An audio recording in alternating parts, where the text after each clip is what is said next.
evening. I will call the meeting to order at this time. If you will please rise for the invocation. I will call on Mayor Pro Tem Scott to lead us in the invocation. Then if you will please remain standing, I will call on Boy Scout Troop number 33 to present the colors and lead us in the Pledge of Allegiance. Let's pray. Heavenly Father, we come to you tonight. Do business in our community, Lord. Make decisions that impact the growth and success of the wonderful town that we live in. Lord, we pray that you'll steer each of our minds and make the right decisions. Be with the citizens that live in this town and those that travel through every day, Father. We ask that you be with the special group of youth we have tonight and bless them on their futures, as bright as it may be. Lord, all these things we ask in your holy name. Amen.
Thank you, gentlemen.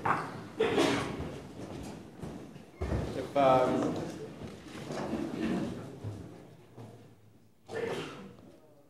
the leader, do you mind telling us where you're from? You're Troop 33, but who's your sponsor? We're from Clayton, North Carolina. Our church is Oakland Church. Thank you very much. Very, very nice job you did tonight. I've got a couple of pins up here if you guys want to step up here right quick. Each one of you can come up.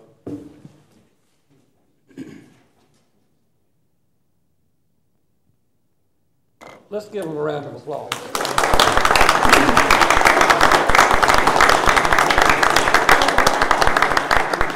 Can we get a quick photo with the mayor? Is that okay? Sure. Outstanding. Boy, sir, do you want me guys to stand? He didn't say anything about that. Well, he just said the mayor. That's how I'm sure he wants everybody. Hey, yo, squeeze into the center. Standing or sitting? Us, him. Not him. You probably need to stand. On three. Where's the mayor? Oh, stand up. Okay. He is standing up. He is standing up.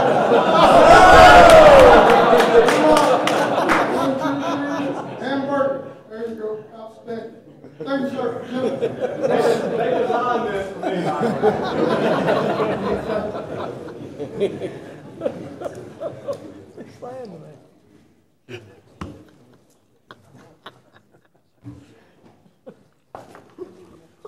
Heard that joke before. That's pretty good. Yeah.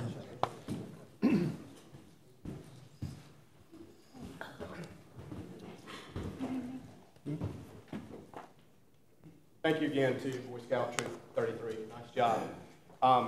Gentlemen, before we get started with our presentations, I'm not sure if you have seen it or not on our social media pages, but we have started a new initiative this month called Smithfield Spotlight.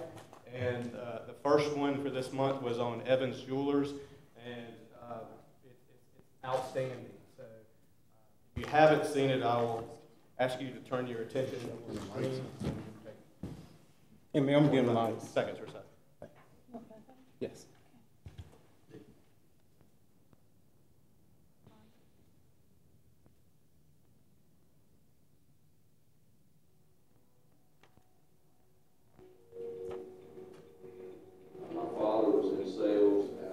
Family farm, World War II, and eventually got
Thank you very much.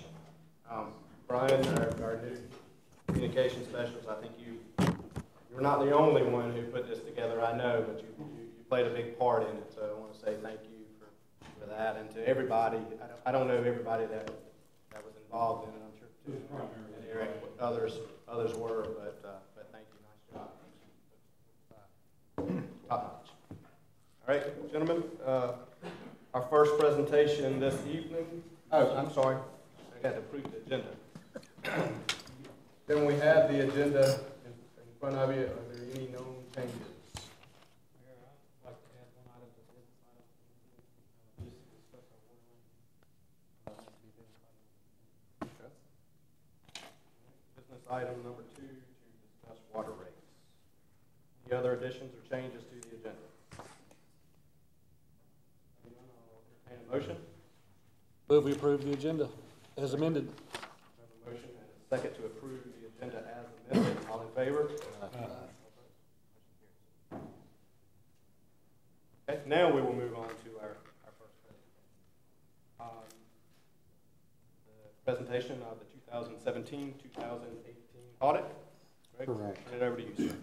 Mayor, council, we've been anxiously awaiting our 2018 audit. The audit was somewhat delayed this year because the town implemented new software. We had to learn to get the necessary reports from that software. And in addition to the auditing firm, TPSA, office is in Whiteville, North Carolina, and they were impacted by one of the hurricanes. At last, the audit is here, and with us this evening is partner Alan Thompson that will bring the good news. You should have, or good evening, everyone. You should have in front of you a presentation summary as well as the audit, and that's the document I'm going to use to go forward with. And it is good news, and everybody associated with it is to be commended. The main thing that you hire us as an auditing firm to do is issue an opinion on the financial statements as a whole. We did issue an unmodified report, which is a quote-unquote clean report, so that hopefully that sets the tone for where we are. If you'd be kind enough to flip to page 1, there's a few things I'm going to read through to be in compliance here, and then we'll jump right to the numbers. There were no significant audit findings, no difficulties encountered in performing the audit, no uncorrected misstatements, no disagreements with management. Management did provide us a representation letter. We're unaware that management consulted with any outside auditors, etc. A couple of the findings there relate specifically to what Greg was saying in regards to the software change. And then if you'd be kind enough to flip over to page 4, I'm going to go through some of these numbers, and I'll tell you, I don't have a crystal ball to say what every important number is inside the audit report, but what we do attempt to do is pull out some of the key numbers inside the audit report and then put the 4 previous audit reports beside it, so you get to look at a number not just in isolation, but in context of where trends may be. And hopefully, as you analyze the audit itself, you know exactly where you may want to look at as you look at a summary page like this. We'll take some of these numbers and show them on graphs and charts in just a second, so hopefully it'll display trends better than that. What I do want to tell you, too, that I traditionally don't go into, which is GASB 34, which is getting to be an older pronouncement now, is, and it only impacts governmental funds, but I do want to talk to you about that, but I'm going to go through this, but remember I'm going to come back to a key point that was a change in your financial statements this year as well as everybody else's. But you can see on the top there, total fund balance in general fund is $12,200,000 in round numbers. You go back to 14, it's 7.475, which is a huge increase over time. Unavailable fund balance is $2,677,000, restricted and assigned at $4,141,000. Total general fund expenditures is $11.9 million. Fund balance available as a percentage is 80.28. There's 2 percentages here, and the reason we always put these percentages in here is I'm sure you're aware the general statute requires minimum percentage here is 8.33%, which is basically 1 month of general fund expenditures. In a minute, we'll take a look at where you might stand compared to your group weighted average, and it's a healthy comparison. Unassigned fund balance is $8,127,000. Unassigned fund balance as a percentage is 68.03. And then revenues over and under expenses before contributions transfers, $1,005,000 in the general fund, $1,788,000 in the electric fund, and $2,161,000 in the water sewer fund. Cash and accumulated depreciation, water sewer fund, total fixed assets is $21.6 million, accumulated depreciation is $10.9 million, and cash is $7,295,000. The next section shows cash in each fund. General fund's $10,343,000. If you go all the way back to 14, you're looking at $4.9 million. Cash in electric fund is $10,255,000. Water sewer again is $7.295, and then other governmental is $16,655. Again, your general fund balance $12.2. Electric fund is $17 million, and water sewer is $12.4. Other governmental funds is a negative $929. Has more to do with timing, reimbursements, etc. Total tax rate is the same for all 5 years presented. Collection percentage is hard to get much better, 99.85%. Your valuation is next, and the levy is below that. Debt, excluding OPEB, compensated absences, and your retirement and governmental activities is $7.5 million. If you go back to 14, you see where that same number is $12.1 million. And the business type activities, it's 6.994. You go back to 14, it's 4.149. And then below that, you see a breakdown of your general fund revenues and your general fund expenditures. I'm going to stop right here before we go to all the graphs and charts and talk to you about a big change that happened. It didn't impact Smithfield the way it did a lot of other places.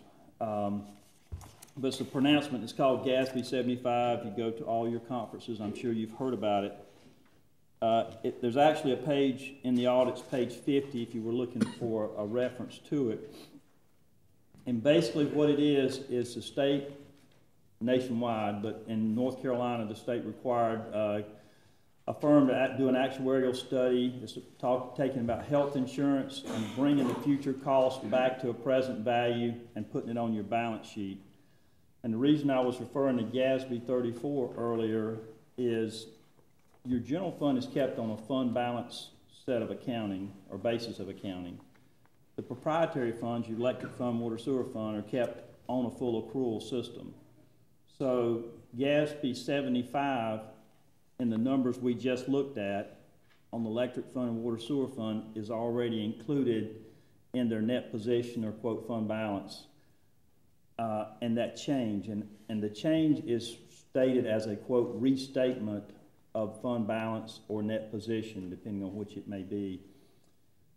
In your audit, in exhibits 1 and 2 is the GASB 34 conversion of your fund balance or your governmental funds. And what that conversion does basically is your general fund is on a fund basis of accounting. It converts it to a business type full accrual basis of accounting. Under GASB 75, you book or record all of that future cost into a present value of that health insurance. And it's a big number. And that big number on the general fund or governmental funds is $5,523,000. On the proprietary funds, it's $1,884,000, and as I've said earlier, that number is already in there.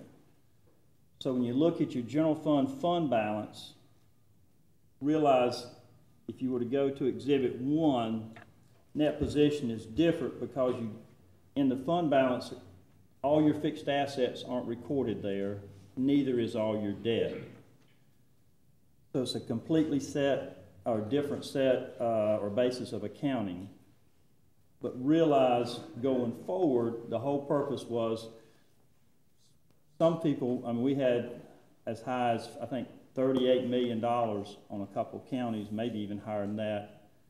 don't remember what the county here was, but it's huge numbers that are affecting that.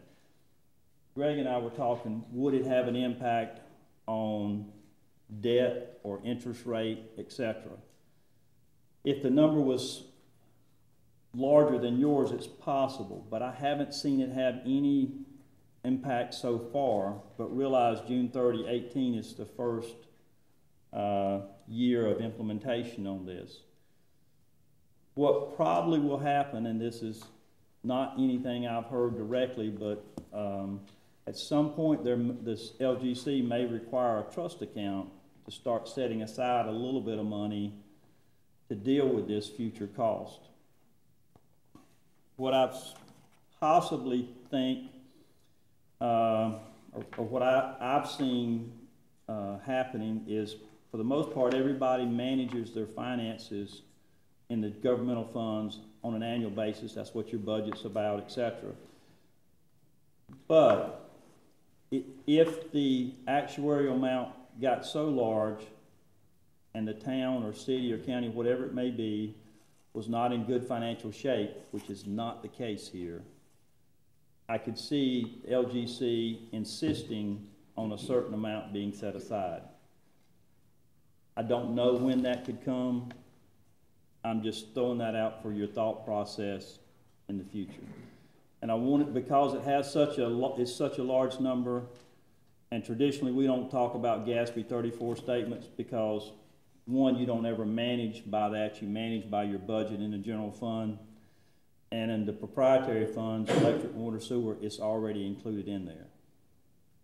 And going forward, as you get new actuarial studies, the number could go up or down depending on how many retirees, what your future policies might be, etc. And that might be something you want to consult and consider. How do you keep that number under a manageable amount, etc. So having said all that, you'd be kind enough to flip over to page 5.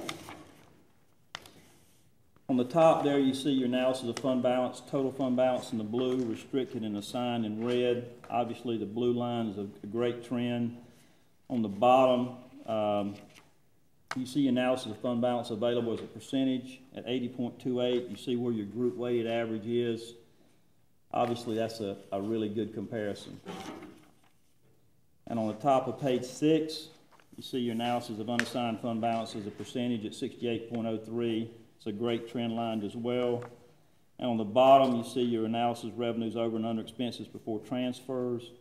All three funds being positive, which is great as well. Sorry. Interrupt you for just a second. Yes, sir, sure can.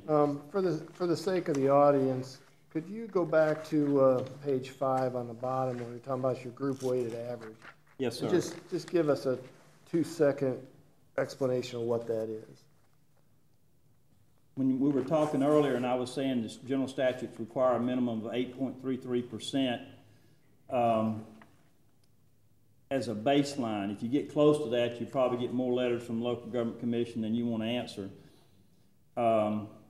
But depending on the size of the town and its financial strength would depend on where you want that number to actually be.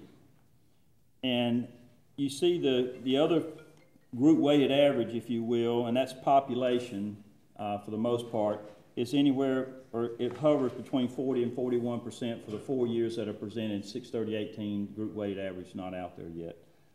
And you can see where the town is around, it's about 25 points, above that. And in this year, it spiked up to 80.28, which shows the real financial strength of the town.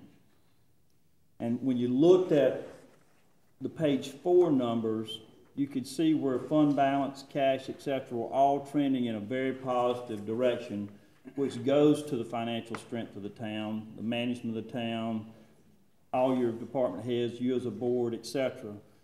So that's, when I was mentioning and talking to you about your actuarial numbers and where that could head, this is as strong a town for its size as we do, and we do a lot of governmental work as a firm. We do way over 75. We do about 20 of the counties in the state. So you're in a really strong financial position, in my opinion. And this represents the town and everybody associated with it, citizens, et cetera, very well. Thank you, I appreciate that. And there was a commissioner, I think she's retired now, who used to get on me here. I forget the lady's name, but when I bragged on what the collection rate was and how well everybody did, she reminded me that the citizens paid the taxes and they deserved all the credit for such a high collection rate. So that's who should get all the credit for that.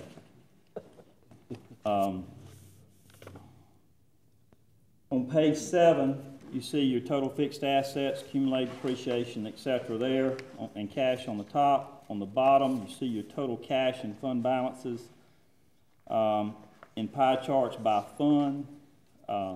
Again, it's all, the numbers here all look very good. So I think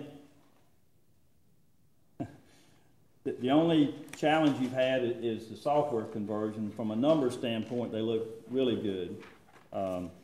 Page 8, you see Smithfield versus the group weighted average on tax rates. On the bottom, you see where your collection percentage is versus group wide and statewide, and it's ahead in both areas on the bottom, which is awesome. On page 9, you see your total property value and levy amounts, which is both heading in the right direction. And on the bottom of that page, you see your ad valorem taxes make up 47.55% of your revenue. The healthy thing about that, when you look at what the collection percentages was, 99.85, I think, that says that you've got you can rely on that revenue stream, and that's why it's so important. Everybody looks at collection percentage there. And on page 10, you see the same pie chart or similar pie chart for expenditures, with the largest one there being public safety. I'm happy to answer questions you might have of me tonight, but I'm also happy if you take your audit home, presentation summary, you read it, you got questions, numbers in there, you're welcome to call me anytime. If I happen not to be there, just tell the lady who answers the phone, give you my cell number. If I don't know the answer right off, I'll get you an answer. And we appreciate you allowing our firm to do the audit. I got a question, sir. Yes, sir. First page number 4. I'm just curious, the cash value of accumulated depreciation of water sewer fund. In 17 fiscal year, it was 48. What caused that change? Does that mean related to the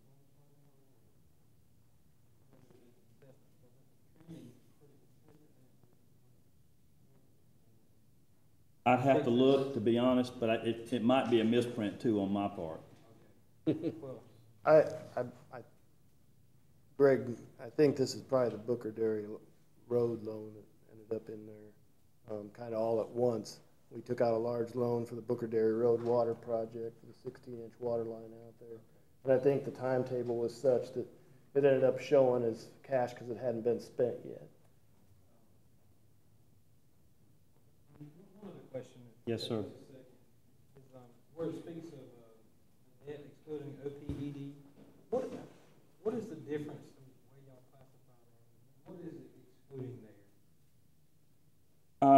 It's other post-employment benefits, compensated absences, and the ledgers, which is basically some of the actuarial studies.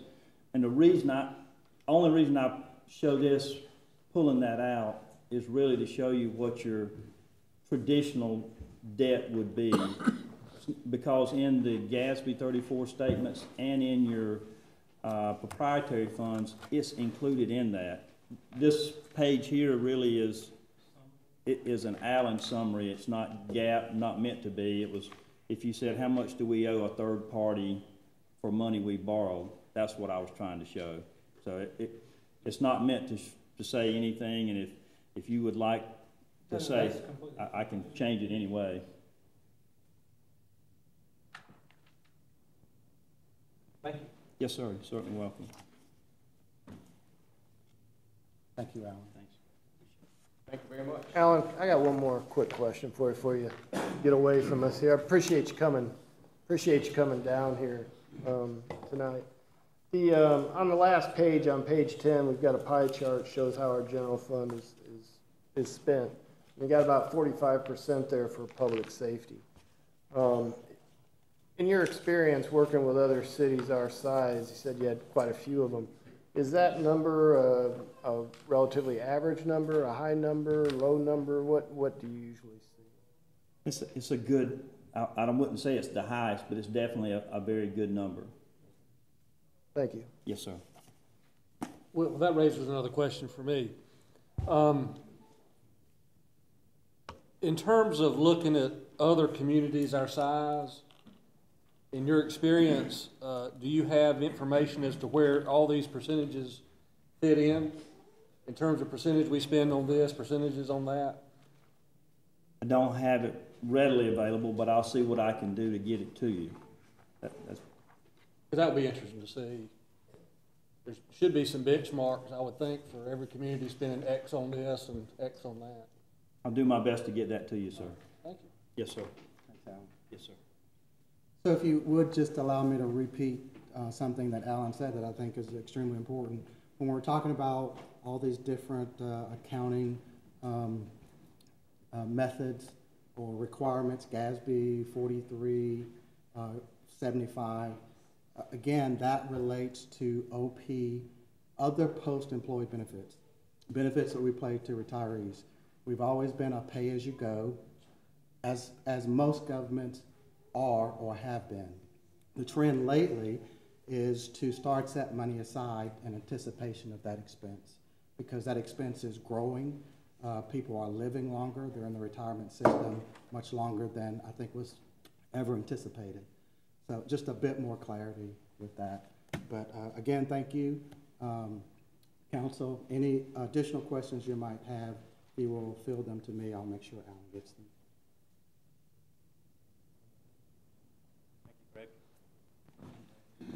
We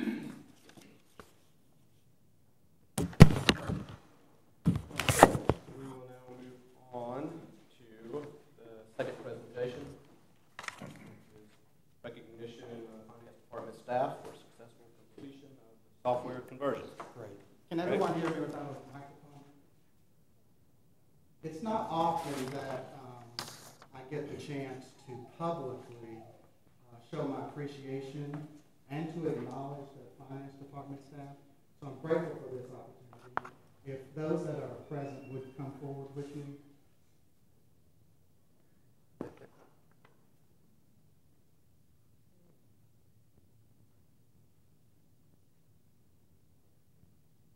As some of you that come to these meetings often may be well aware of, converting software is no small task. The town in 1981 got its first software package.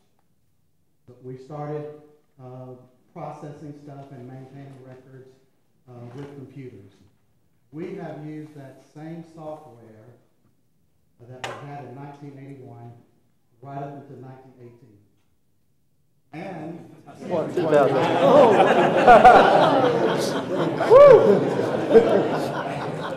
I can tell you I do that. It looked like it came from 1980.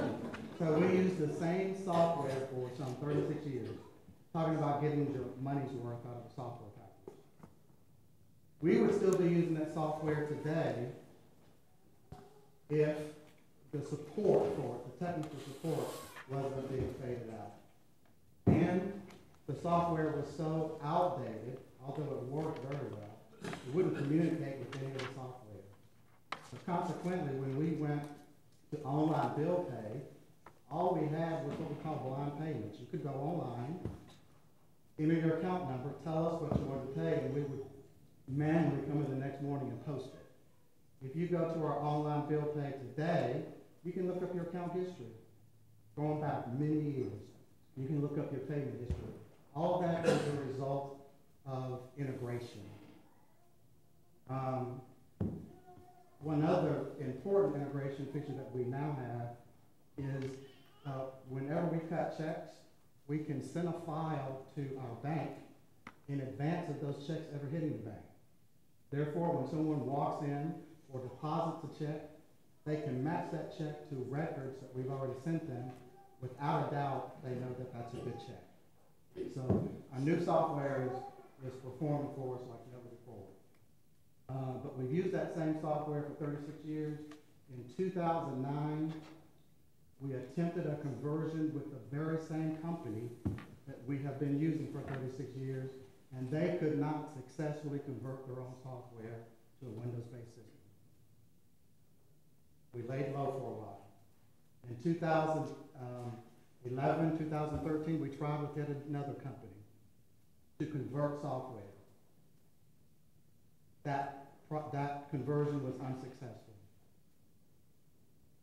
So for the third time, we tried converting in I think we started in 2016. And so we stand before you today because we have successfully converted our financial software package.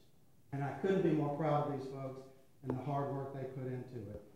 The reason the third conversion was so successful is we didn't rely on the software company to make conversion. We did a lot of that work ourselves. And that was a tremendous task. And these people worked hard and long to get that system up and running. Well, we've been on that system for 1 year now. Believe it or not, we're still learning it. We'll be learning it for years to come, but I feel like we've graduated. And so I wanted to present the staff with the t-shirt that says they've graduated from Tyler Software.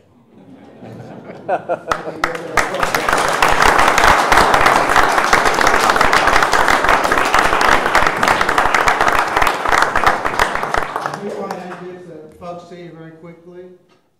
I've got Melissa Wilder, who does payroll and so much more for us. Payroll is just the start of what she does for us. Audrey Mitchell, who does collections and support customer service. We have a retiree part-time Bonnie that's been with us a few years now. I have two. Betty Green couldn't make it. They have been a tremendous benefit to us. Elaine Andrews does customer service, and it's hard to define customer service. Just to say customer service doesn't give you the full picture of everything she does. But like everyone else, from the moment she comes in, 8 o'clock to 5, she's steady at it.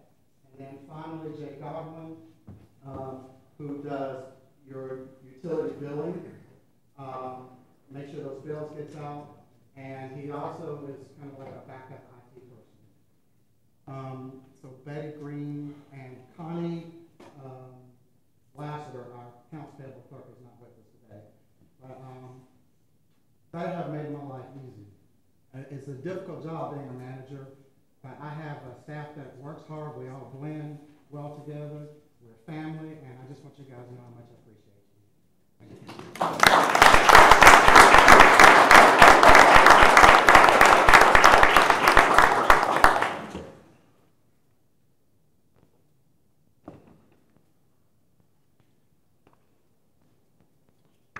Thank you. Then we'll move on to the third presentation, the presentation of proposed tethering ordinance number 498. Turn it over to you, Chief. Good evening, Mayor, Council. Thank y'all for giving me just a few minutes to present this. Something that the department's been approached by several citizens and some others about changing our tethering ordinance to changing it to where the animals would be kept in pens. You got a copy here with the changes.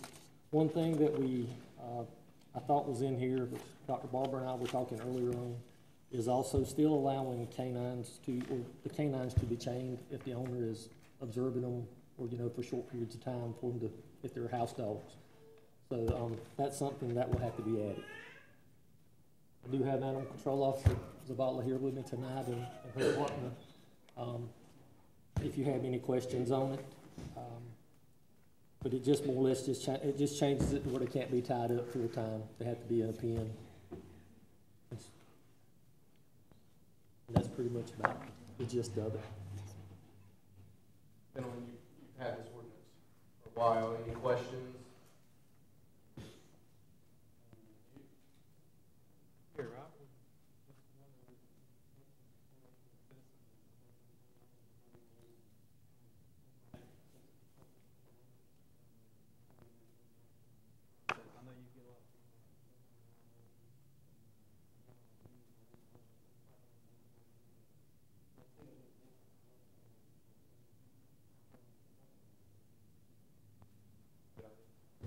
I think that was, y'all have done a great job on this. I think that's something that, you know, as a town, you know, if you live in the country, you can do things in the country, but when you live with neighbors around you, you know, it's sometimes disturbing when you see some dogs mistreated because they're chained up all the time and nobody's having any attention to them. And I think that's something that, you know, we, as a good neighbor too, we want to. So I appreciate the work you guys have done on this. I think it looks good. And I said the little changes you made, I think it looks good. So now you're going to post the changes before you, because they said want to post it 30 days. So there's actually changes before you post it, right? Yes. To add the ability to allow limited tethering, right? Yes. That's what's important. Yep.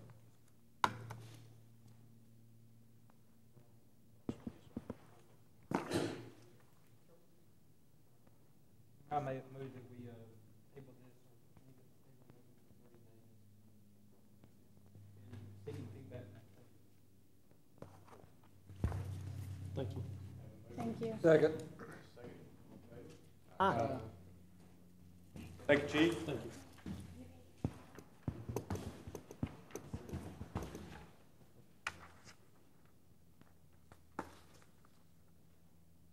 Move on now to our public hearings.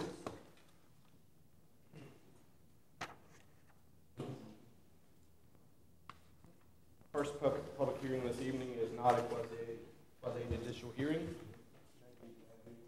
It's the permanent street closure of Meadowbrook Drive between Vermont Street and First Street and along Meadowbrook Branch.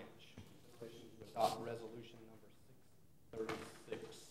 This time, I will entertain the motion to open the public hearing. I move we open public hearing. Second. In favor? Aye. Over to Mr. Spence. This is a public hearing, and it's to basically withdraw a street. This is a street that was recorded on a plat probably 40 years ago and never opened. And what they did is they did the subdivision in sections, and they would open a street. When they got to this street, they decided never to open it. And if you know where Meadowbrook is, you know that there are 2 blocks of Meadowbrook that weren't fully open. One of them is not opened at all. So this is Meadowbrook right along the branch as it extends between First Street and Vermont Street. That street appears in front of the Foy House and appears in front of the Johnson House and has been there for years on the plat, but has never been opened. So what we were proposing to do is withdraw that street. I know the Foys are here in the audience, and they have had concern that portions of the street actually encompass their driveway. So it doesn't seem to have ever hurt property values there, but it could. So we have no use for that street. You will notice that there are some utilities that run through the street, including water and sewer lines, and those utilities. And this is a non-existent street. It just looks like somebody's front yard. Okay, so it doesn't exist at all. But there are some lines that run along the branch. We've just basically tried to meticulously follow the statute. And the statute says there'll be a public hearing on one question, whether or not the closing would be detrimental to the public interest or to the property rights of any individual. And you can see this, the reason this is in there largely is because you could be affecting somebody's right to drive to their house. I mean, you could be closing a street that provides them access. But that is not the case here.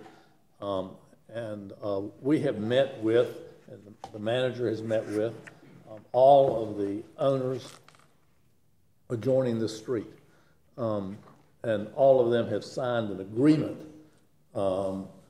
which we can record, which basically agrees to this withdrawal and requests withdrawal. So there's none of them questioning or contesting the withdrawal, or questioning the boundary lines that would result, or questioning the fact that we would reserve the easements. In fact, since those easements probably weren't set out well, they've actually agreed to grant us the easements.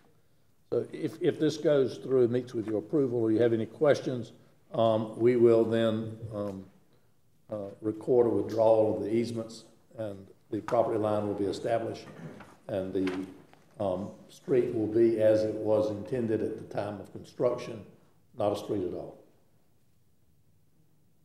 Any questions? Mr. Spence, did you find one question to be true or false? Which question is that? About the,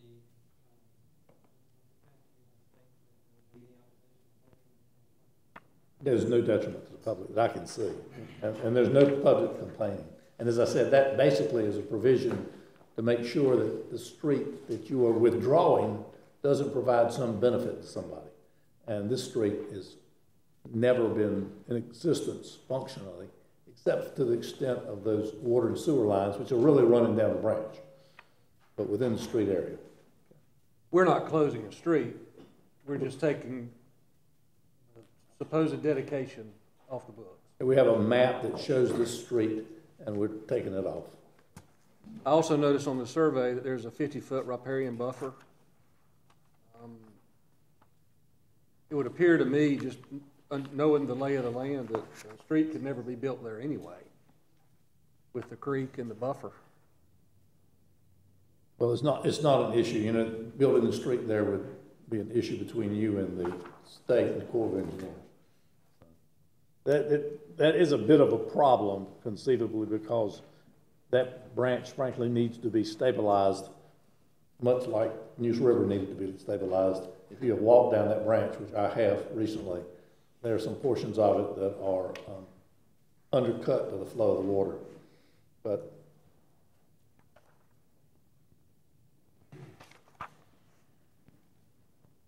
any other questions?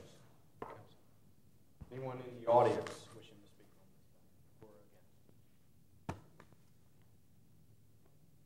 I move we close the public hearing. second. We have a motion and a second to close the public hearing. All in favor? Aye. Opposed? Pleasure, council.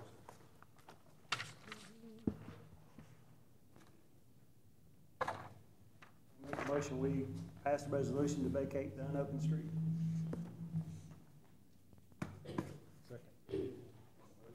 Second. All in favor? Aye. Now, there is one change on the order as presented, and Shannon and I have done that, and the order just omits the reservation of town easements, and we will insert that into the order with your approval. That is already in the agreement that all the property owners have signed. So.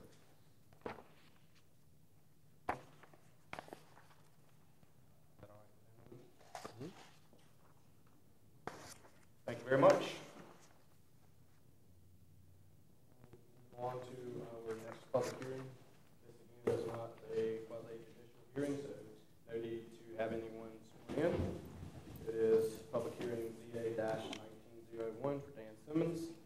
The applicant is requesting an amendment to the town Smithfield GDO Article 6, Section 6.5, table of uses and activities that will remove the 35 maximum employee limitation on light manufacturing activities located within B2 business B3 highway entrance business and light industrial zoning districts. I will entertain a motion to open the public hearing. So moved. Second. Motion and second. All in favor? Aye. Carries. Turn it over to the planning director. Thank you, Mr. Mayor and Council. So this request is brought by Dan Simmons. He's requesting this amendment to the table of uses and activities to remove the 35 maximum employee limitation on light manufacturing activities in the business and light industrial zoning districts.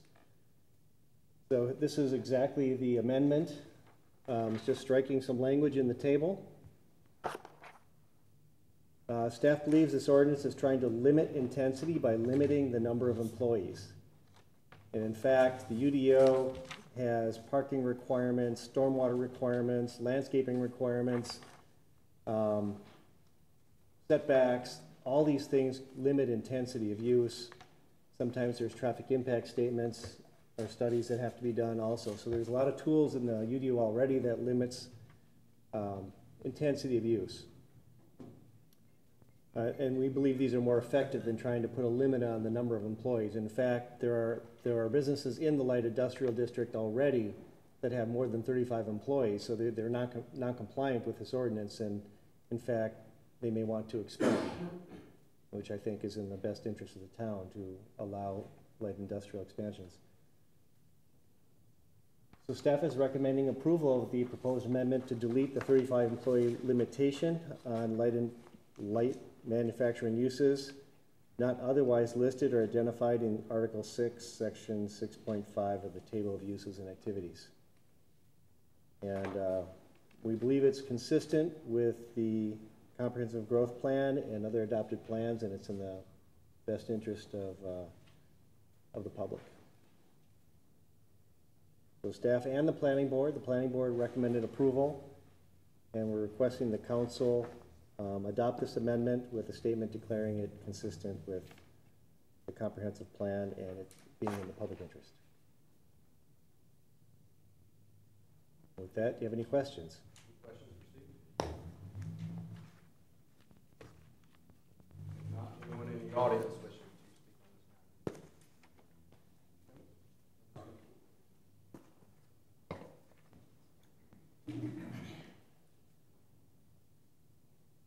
My name is Dan Simmons. I live at 125 Everett Lane here in Smithfield. I'm not here representing a specific industry. I'm here representing, I feel like, the whole town of Smithfield. This has put me in an awkward position more than once.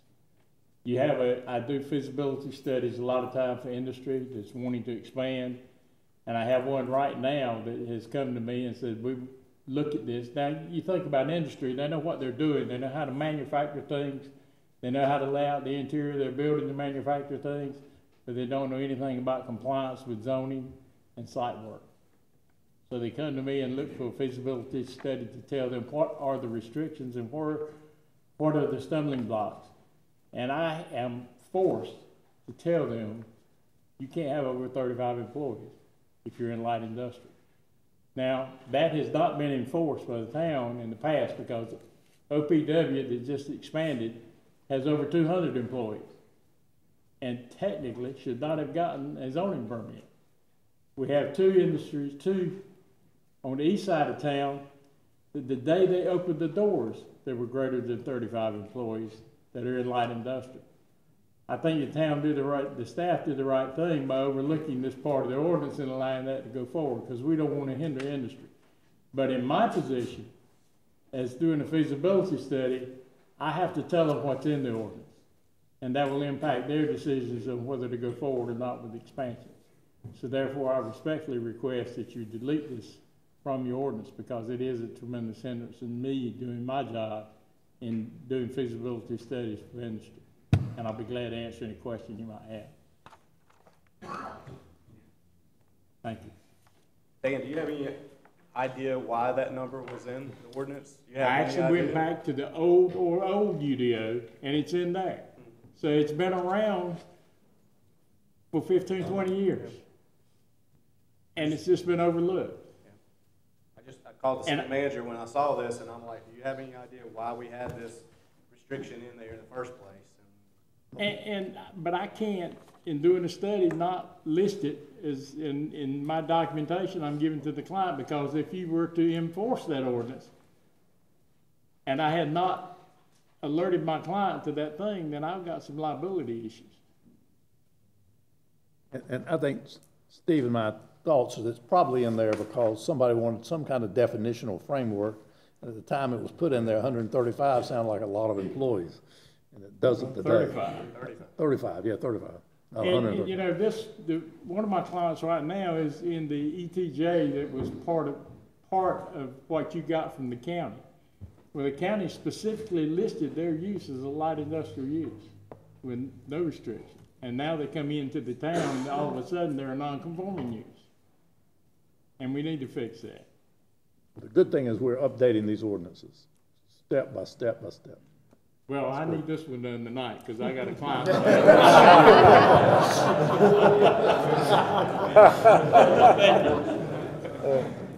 Thank you, Mr. Stevens. Yes, sir. I have one question for Mr. Simmons. Did you have to pay application fee?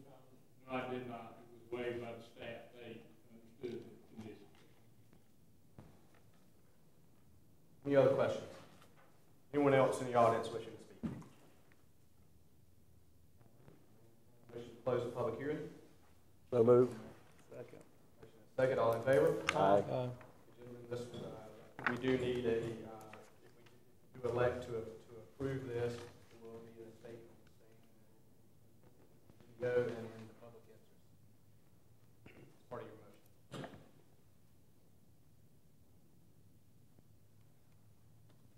I make that motion consistent as you stated. Second.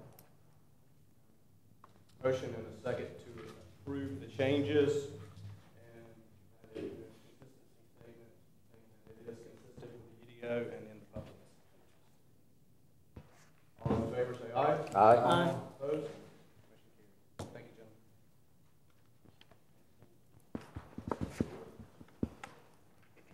Mr. Simmons, go tell your client to grow, please, sir. I got more than one. Bring them on.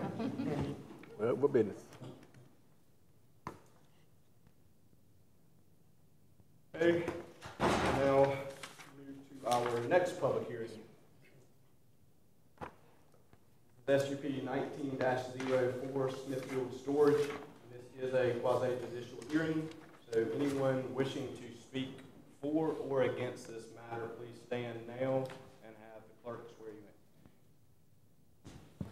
Please raise your right hand. Do you solemnly affirm to tell the truth, the whole truth, and nothing but the truth, so help you God? Thank you. Thank you. And the applicant is requesting a special use permit to operate a U-Haul truck and trailer rental facility on property located within a B3 business zoning district. The property considered for approval is located at 1343 West Market Street, further identified as Johnson County Tax ID 1507702.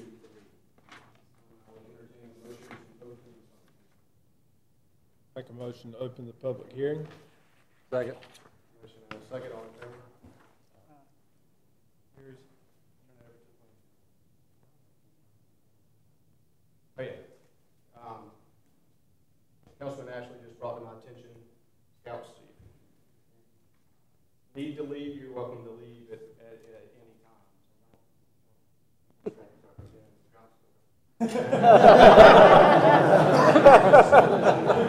Good. I think you have one on the front row still taking notes. You can go online and see the recording online.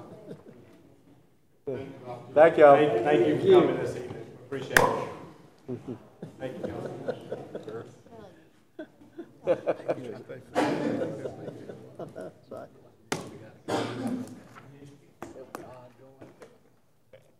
Okay, Stephen. Okay, thank you, Mr. Mayor and Council. I want to bring it to your attention that on your DS you've got a revised staff report and presentation.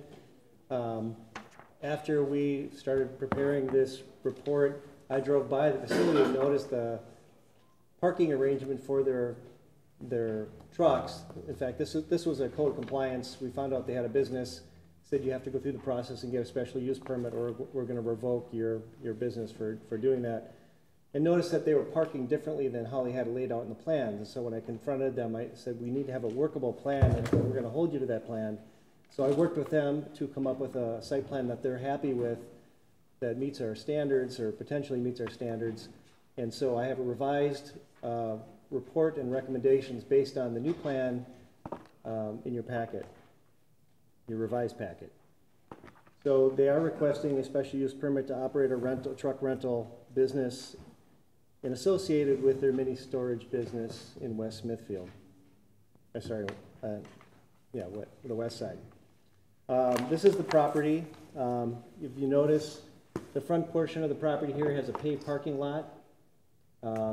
This building contains an office in the foreground piece and storage behind. This is all part of the storage business, and then they have kind of an open lot RV storage on kind of a grass type surface in the back. So this was paved some time ago, and I guess I was told that it was paved with in association with auction, like an auction business, so there's a lot more parking than they currently need. Their office use requires 2 parking stalls right now. So the site area is 4.29 acres. The use is mini storage, RV storage. 17 parking stalls are in that paved lot, 2 are required. The front parking around the area is, as I said, is paved. The area in back is non-compliant with today's standards because it is not paved. It's got gravel surfaces, and then the RV parking, the outside storage today, that would be a non-compliant on grass surfaces today, that use, the way it is. I did try to do some research figuring out if there was a previous conditional use permit for the mini storage or the RV storage. I couldn't find anything. Whether there is one from way back, I'm not sure, but otherwise I would consider it a legal non-conforming. So we pretty much have B3 zoning adjacent to it. Behind is R20 residential zoning, but there's a green buffer between that residential zoning and this business. And then you've got, you know, West Market Street and B3 across the street, including the fire station and our town park. So this is the revised site plan. Because they wanted to park the U-Hauls on I guess that would be this property line, get what direction that is. They wanted to park the trucks on this side where all their parking stalls were currently on this side. They had to kind of reconfigure the parking lot because there wasn't enough space to have both parking on both sides. So in talking to them, I suggested we come up with a plan where they remove the parking stalls against the building and restripe the parking lot for the U-Haul business on the other side.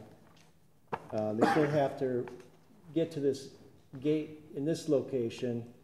So they talked it over and they came back with this site plan kind of as I suggested. And what that does is it leaves room for 4 large trucks, U-Haul trucks, and the remainder 6 trailers. So that would be the max that this site could hold given this arrangement.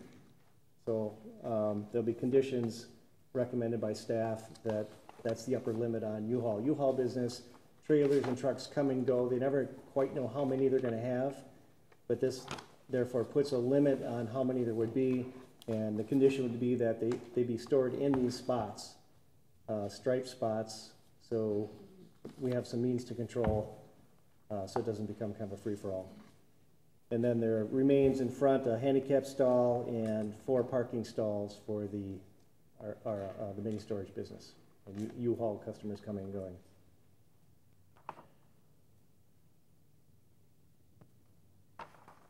So, as I said, the U-Haul business is currently in violation because it didn't have a CUP when it first opened. We've had several of these businesses. What we do is we say, hey, you need to come into compliance or else, and they didn't know, so they're here before you tonight to come into compliance.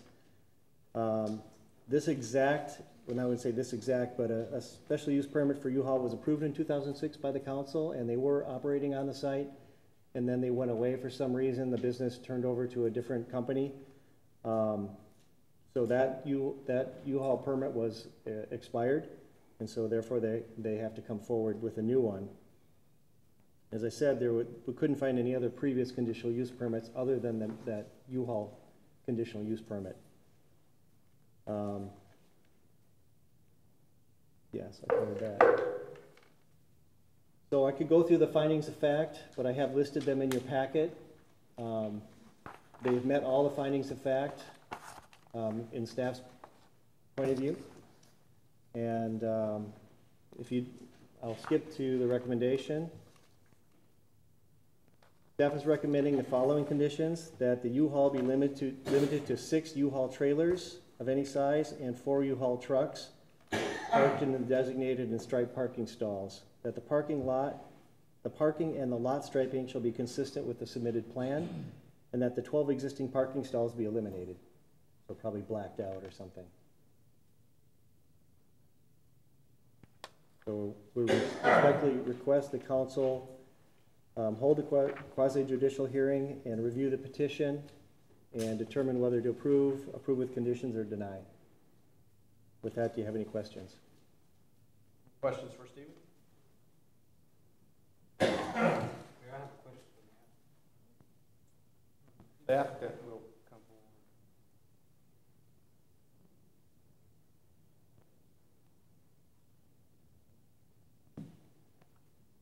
Appreciate y'all being here tonight. My question for you is, Stephen, can you put the slide in?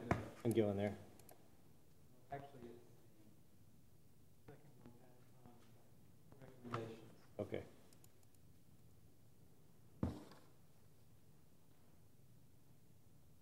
And is, would it not be simpler just to say 10 vehicles? Because if you had 8 trucks or something, 2 trailers or whatever, is that gonna be okay with you?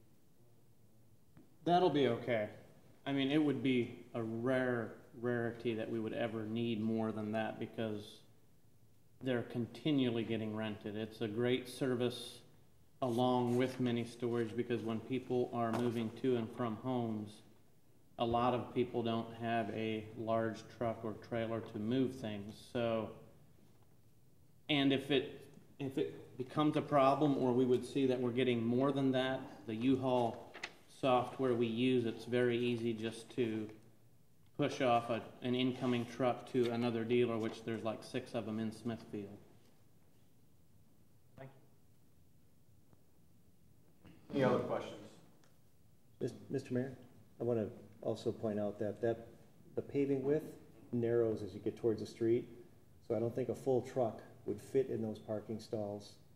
I don't think we have that 20 feet of depth.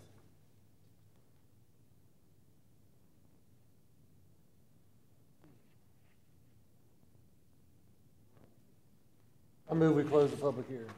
Before we do that, though, I do have one question for the applicant. So you've heard the testimony that was given by the planning director. Do you agree with that testimony? I do. Do you have anything else that you would like to present at this time? I do not. Anyone else in the audience wishing to speak for or against this matter? Okay, seeing none. Mr. Ashley? I move we close the public hearing. Second. Motion and a second to close the public hearing. Mayor, I move we approve findings of fact 1 through 8. Second. Motion and a second to approve findings of fact 1 through 8. Mayor, I move we approve the request with the conditions set forth by staff.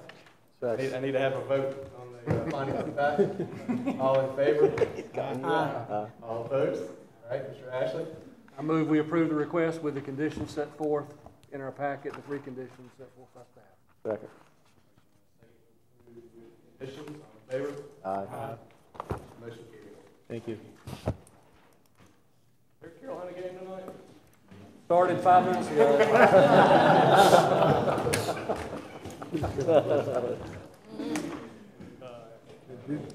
Get on, council. At this time, we will move on to citizens' comments. Anyone wishing to speak at this time, please come forward and state your name and address for the record.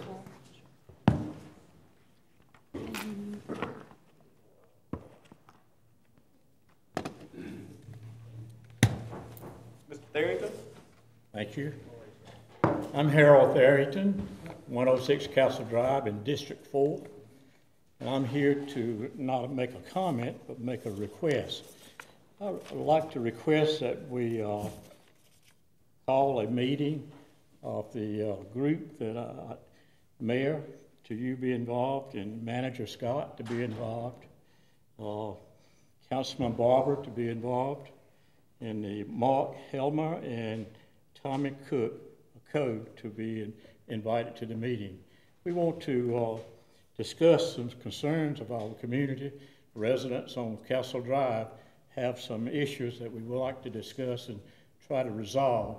So if you could call that meeting within the next 30, 40 days and let me know of that, I would appreciate it, that we can get something resolved in regards to the concerns of the community. Do that. Okay? Thank you. I'll get together with the manager, and we'll pick a time that's good, and we'll get back to you and propose those times. Thank you, and include those 2 gentlemen. Oh, yeah, we'll definitely, you got that, Mr. Okay, thank you. Thank you, sir. Thank you, Mr. Terry. Anyone else wishing to speak?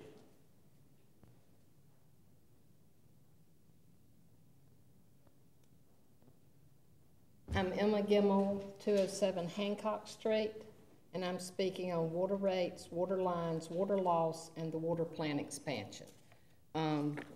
There may be a few issues that I have written down that may not have, since I didn't have the last budget, I may have some different numbers.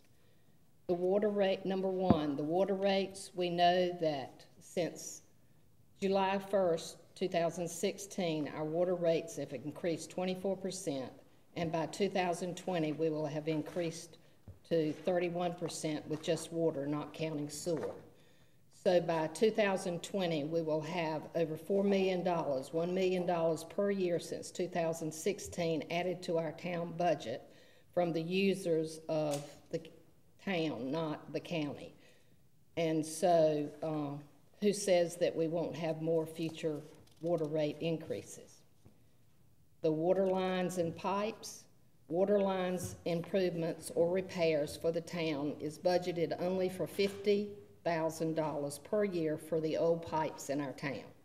Now it seems that the county has around 2 miles of water line improvements of $5 million for 2 pipes going to 2 county pump stations that are being installed. The town is spending more money on water going to the county than onto the town. Water loss, number 3. Pam and I have found nothing being done for the large 60% of lost water possibly finished that we paid for. This deserves attention and is of great expense to our town. Number 4, the water plant expansion. We have been told the water plant expansion will be paid for totally by the county. In the beginning, when we started this, it was said that our brand new water plant will be paid for by selling water to the county. We were also told that our water plant was in excellent working order as of an award of 2018. Now we have seen items that appear being replaced in the loan agreement. These items being replaced are in an actively working water plant that several months ago seemed to be in excellent working condition. We appreciate the town council for listening to our state of water when we asked for y'all to come and give us time to explain some of the water issues. We also are grateful to the town for being proactive in the attention of getting our credit rating improved, because we're on the same team. We want financially what's best for the town of Smithfield. We implore you to use your conservative judgments to look at these documents. Come up with a rational, cost-effective solution. If it is not a viable project financially for the town of Smithfield, then it's up to the town council to find out this. So it's not a mistake that our small community will be paying for the next 20 years. Pam and I have not found or seen anything that shows that we need the water plant expansion. We have done our best with the information we have. What we have found are expensive, unresolved issues that do need addressing by our town council. Old pipes need to be replaced. Water loss is substantial and expensive. Continual rise of water rates as well as other utilities. People will not see these expensive items, but they will know that the older infrastructure is being improved. This is what's needed. I have a list that shows just a few expenses that we, our town, are or will be paying. The county is getting the benefit without even asking or paying. The people of Smithfield are losers and payers. We have looked for a profit somewhere. We have found no profit for Smithfield getting the water plant expansion. So my concern for the town of Smithfield, taxpayers and users, we are funding the following items. 1, $50,000 budgeted yearly for the town's older pipes. 2, 60% loss, finished or not, it's expensive, of our water. Number 3, increased water rates up to 31%. That's over $1 million a year added to the town budget from the users of Smithfield since 2016.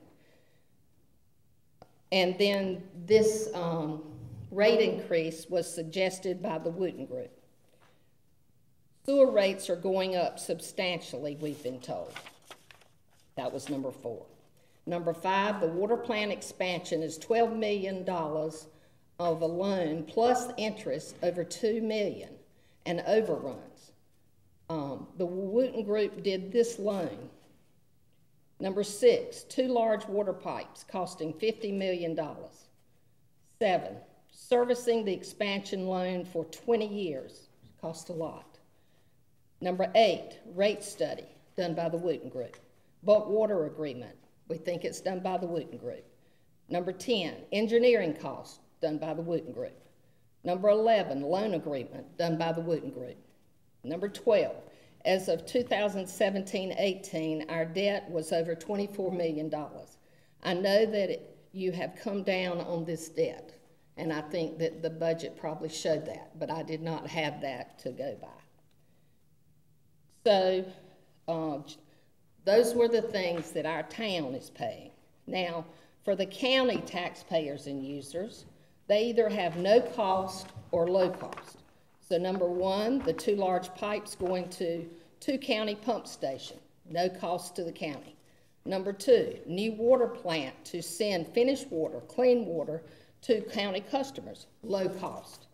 Number 3, the county is already buying water from our town at a reduced rate. That's another low cost. As I said, I implore you to look at the numbers and do what's financially best for the people of Smithfield. Do we want to continue subsidizing the county's water, or do we rethink and do what's best for the small town of Smithfield? Thank you.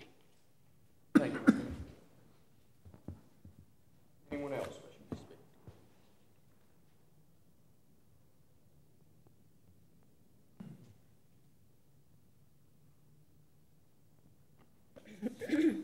Hi, I'm Pam Lampy, and I live at 415 North 2nd Street. Emma Gimmel and I would like to thank the Town Council, Mayor Moore, Mr. Mike Scott, Shannon Parrish, and the town staff for listening to us about the potential water plant expansion over the past few months. It's greatly appreciated, and it's been a lot of work for you guys. In upcoming weeks, you will be deciding on whether to undertake this expansion. We would like for you to please consider the town of Smithfield's needs should come first. On August 7, 2017, the town, through a new bulk water agreement, agreed to sell 1.5 million gallons per day of our excess capacity to Johnston County. This 1.5 million gallons per day sale was supposed to pay for 100% of the cost of our water plant expansion.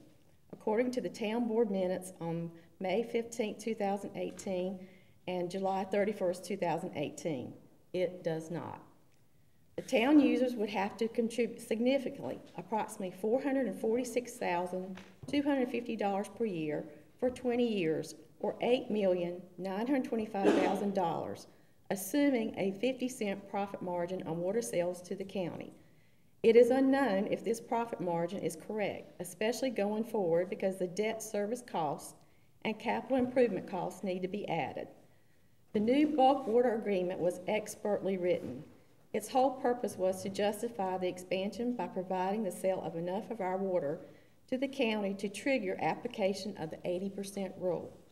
We are in this predicament by our choice and by our design. The Wooten Company, an expert, projects the town growth to grow 1.24% per year. In other words, it will take 81 years for our population to double. In 2017, we used 1.4 million gallons per day. So in 81 years, we will need 2.8 million gallons per day, or less than half of our existing capacity of 6.2 million gallons per day. We have enough water for our town needs without expansion, and if we don't, we can purchase it from the county like other communities. There is no opposition to selling our existing excess capacity to the county as long as we do not need it, and so long as it is not over-encumbered. Expansion for the purpose of selling to the county for their short-term needs does not make sense unless the county is going to pay for it 100% like they did in 1985. The county can afford to build their own water supply. If the county had been the first to apply for the water pool, there would be no new bulk water agreement and no excuse to expand. We are glad the town has the additional water pool of 2.1 million gallons per day, however. It does have a lot of value. If we do not expand to use this 2.1 million gallons per day water pool, we might trade the pool for unencumbering the 2 million gallon per day permanent allocation or to offset future capacity fees on water the town buys from the county. Water pipes are expensive. We are currently constructing 2 pipelines for approximately $5 million for less than 2 miles. These 2 pipes benefit the town and the county. The cost should be shared between town and county, but it is not. We are charging $0 to the county. We have budgeted only $50,000 per year to repair our own town pipes. Much of the town's future growth will come from annexation. For 30 years, our county has run water lines everywhere, so more than likely the town will tap onto county water and their lines with our meters. In other words, we will be buying much more water from the county because running our own lines is cost prohibitive and unnecessary. If the water plant is not expanded, the town will of course have the need for some capital improvements to the existing plant in the future, maybe over $2 million. We have also incurred costs associated with exploring the potential of expansion, probably another $2 million. However, since July 1st, 2016, we have been accumulating over $1,050,000 per year from the rate increases that were implemented on the town users, not the county. So we can absorb those costs. The town began selling water to the county in bulk in 1985 because the county paid 100% for a 2 million gallon per day expansion. We sell our water at a subsidized rate of $2 per 1,000 gallons. In November 2018, the Wooten Company prepared a cost analysis that showed for the fiscal year 2018/19, the cost of water to be $3.30 per 1,000 gallons. If you deduct the cost of water/sewer distribution cost of $811,752 for town water lines, the cost of water is still $2.74 per 1,000 gallons, which means we are subsidizing the county 74 cents per 1,000 gallons. We do not need more bulk water sales that pay for only certain incremental costs. We need full paying customers where we can adjust our prices for our cost. The City of Raleigh services the many small towns in Wake County.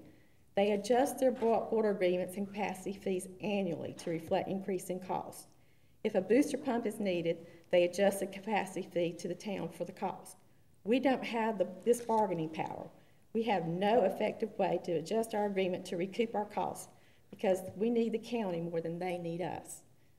The county is more than willing to provide for their own water needs, but they will buy it from us because A, our water is cheaper than they can make it because of their debt service costs, and B, they need it. The town does not need to do this expansion unless it makes sense financially, so please provide us with a detailed analysis of how selling 1.5 million gallons per day pays for this expansion and what you expect the revenue, cost of water, and profit from these bulk sales to the county will be for the next 20 years.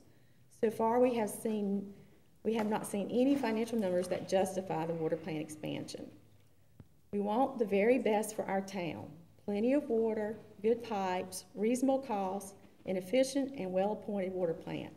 We don't want to be dependent on the county for water, nor do we want to sell them more than half of our water for just an incremental cost that does not cover the true cost of water. We certainly should not expand to do more of the same. Thank you. Anyone else wishing to speak?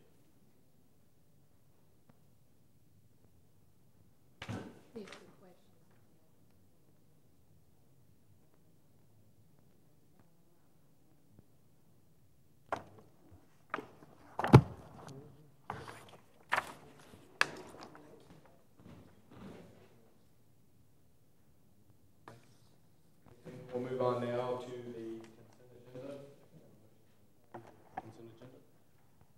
I make a motion to approve the agenda. Second, all in favor? Aye. Move on to business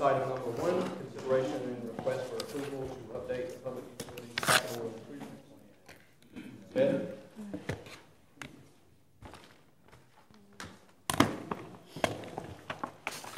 Mayor, I have a question before we begin. I was just curious as to, this is something we normally do as part of the budget process with each department. Doing this one now?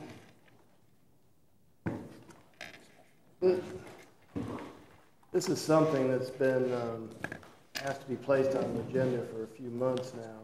It's something that we normally do outside the budget process because we have to update it more than once a year, primarily for grant purposes. But can it be pushed off to budget process, being that we are that close? It certainly could.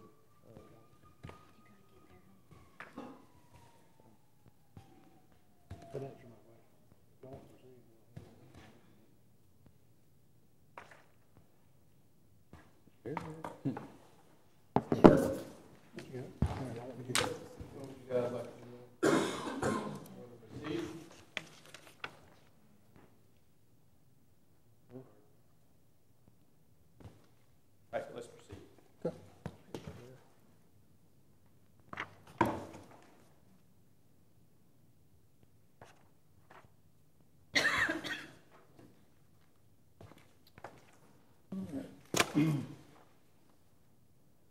Thank you for letting me come and speak to you this evening.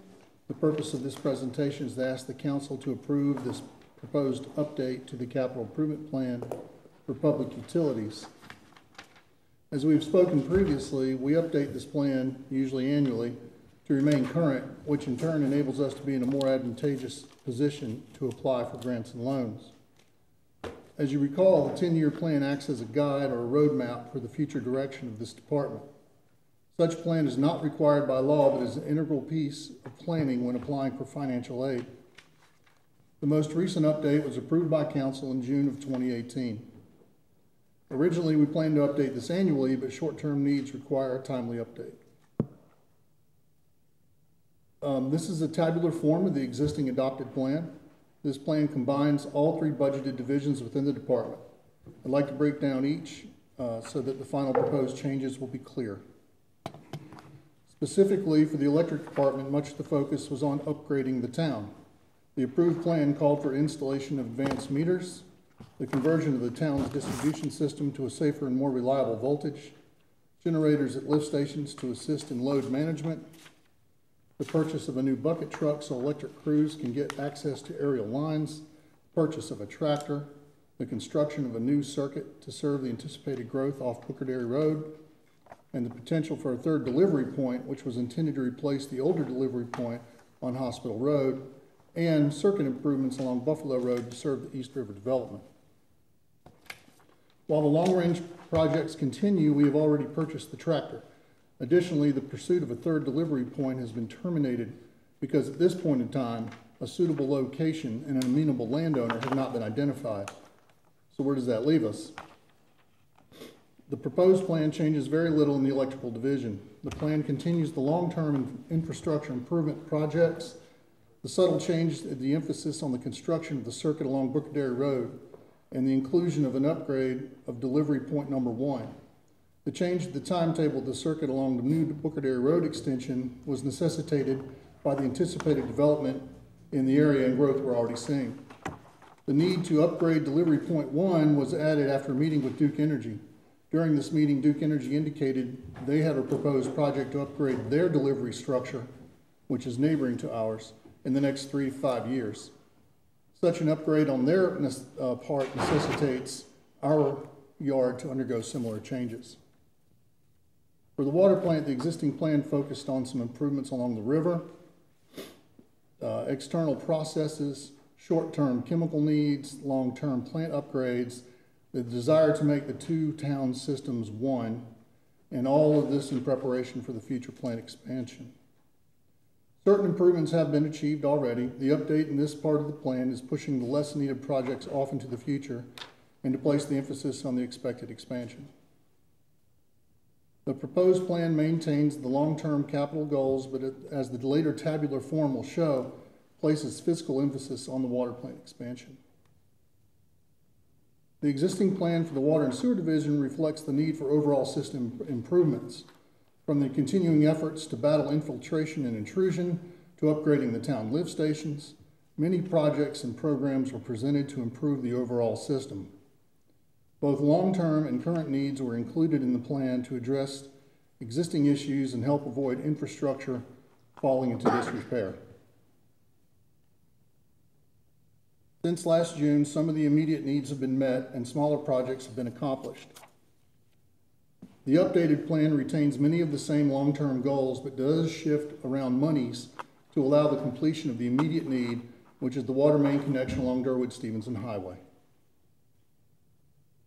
Again, this is the plan as it is currently adopted in tabular form. This table then highlights what was accomplished in the last 9 months and is therefore removed from the list along with the future funding of those projects.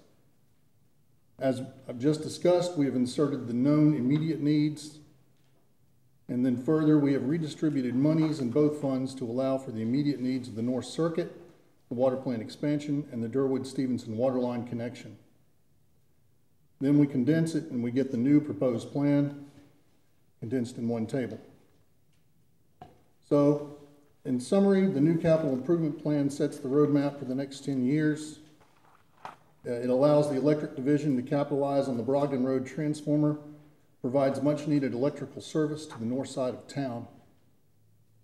The water fund redistributes monies to make room for the expected plant expansion while maintaining an eye on the long-term infrastructure upgrade needs.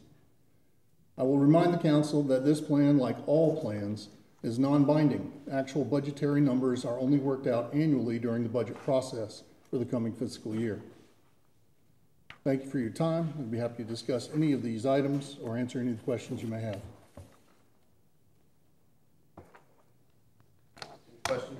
Mr. Trio, I have a few questions. The items that are in red, last couple of pages here. For example, the sodium chloride bulk tank, Old Goldsboro Road tie-in, trailer print box. Are these things that have been completed, as you mentioned, or these are just things that we've decided don't need to be done? Those are the things that have been completed. The only thing not being done would be delivered point 3 for the electric division.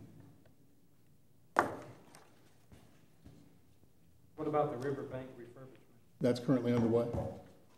It'll be completed within the next 30 to 60 days. But we don't foresee any future need to the riverbank? No, if you'll see the blue item when we talk about intake processes about 6 or 7 years out, that's what we're talking about. Any kind of improvements out in the river would occur at that time.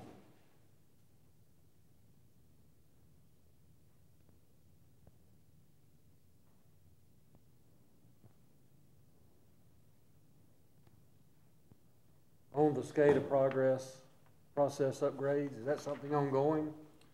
We normally do, yes, sir. The SCADA, it's like any computer system. We don't want to wait 30-some years like the finance department did. We try and upgrade it every 2 to 3 years. We do a large upgrade when there's, for example, we were on a Windows-based system, and that's great. Nothing wrong with, I don't want to downplay them. But every time Windows had an update, it would kick us our plant entirely off the SCADA, and we have to reset. So we had to get a different package, if you would, to avoid that, because that was rather troubling. Even if we turned off updates, it still would find a way to do it. So we're doing a massive SCADA in the whole system at all the water tanks and the pumping stations to make sure, you know, that kind of information gets back to us, and then it'll be an ongoing smaller item for maintenance. How about sludge process upgrades? Is that an ongoing thing too every year? Or? Well, maintenance on the actual equipment would be ongoing, but the sludge process upgrades this refers to is potential off in the future. We have identified a couple of other water plants and may wish to send us the sludge. So if we could create revenue that way, we might need, say, an extra dumpster or an extra truck to haul these things around in, those kinds of things. So it's relatively minor in scope, but it's probably necessary. I mean, it's bigger than we can just, it would be a capital improvement or a piece of machinery. How long have these things been on our list? That was on the plan that's currently, and it's probably the last couple of years. I think when the original sludge press was purchased back in 2016, it was identified of potential for a revenue stream if we ever found somebody that'd be willing. And we have, in the last year and a half, assisted with the town of Selma on occasion by processing their sludge and getting some revenue.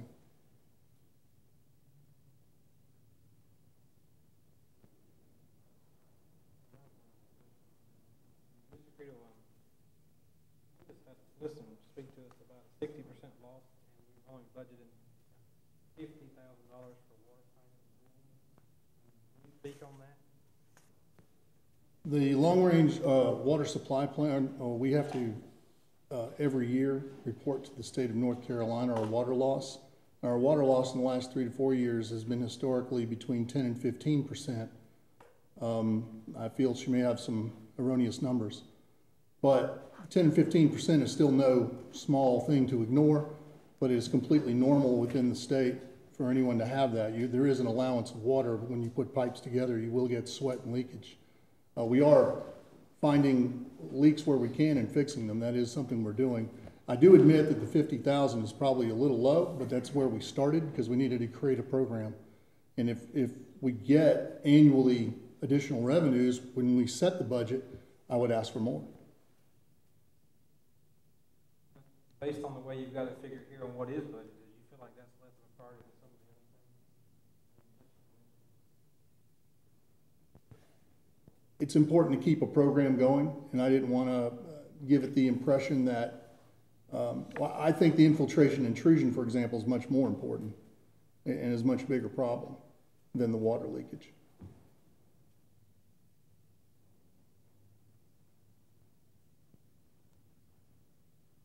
I do think that's a never-ending program. It will always be a need. Even with brand new development, there will be leakage, and we'll have to address that.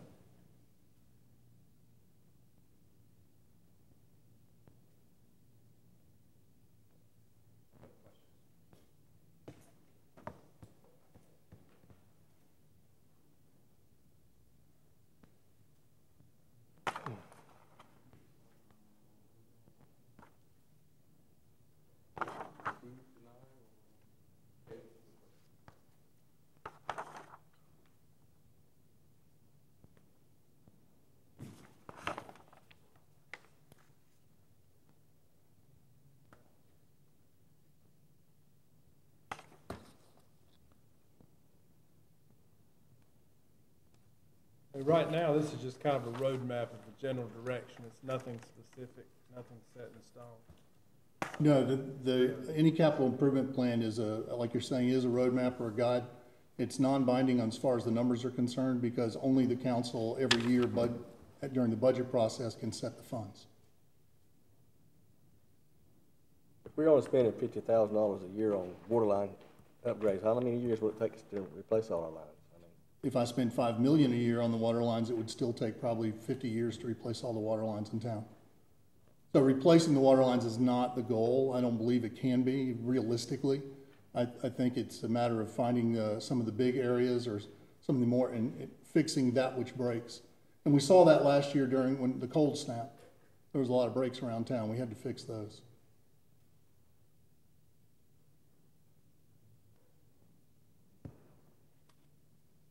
I move we table the request until the budget cycle. Second.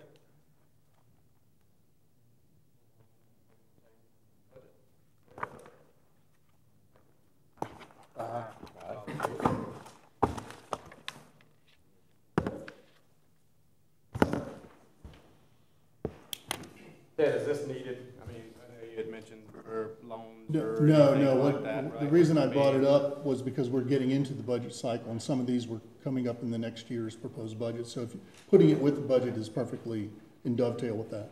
So just so the council's clear, this has nothing to do with the budget. Why not? And this is a plan that we actually requested to be in place, so that we knew what was coming. So, really just a what has to do with it. Because it's in this plan, doesn't mean that we can't spend more, less, take